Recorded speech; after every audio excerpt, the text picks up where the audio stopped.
वहीं उत्तराखंड कांग्रेस में भी हलचल देखने को मिल रही है। किशोर उपाध्याय ने बीजेपी ज्वाइन कर दी है। आपको बता दें कि ये पूरा मामला तब सामने आया जब कांग्रेस ने किशोर उपाध्याय को पार्टी से 6 साल के लिए बरतरफ कर दिया था।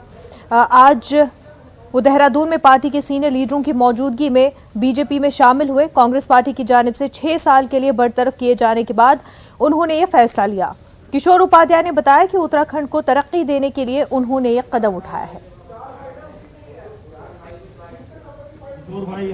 केंद्र में भाजपा की सरकार है तो हम मिलजुल करके उत्तराखंड को देश का ही नहीं बल्कि विश्व का एक सर्वोत्तम प्रदेश बना सकते हैं। जल जंगल जमीन के जो मुद्दे हैं उनको लेकर के निश्चित रूप से मुझे संरक्षण मिलेगा। इस भावना को लेकर के मैं इस टीम के साथ शामिल हुआ हूँ और मुझे बड़ी खुशी है कि आपने मुझे विश्वास दिलाया है कि हम उन सब में एक सहयोगी की भूमिका निभाएंगे।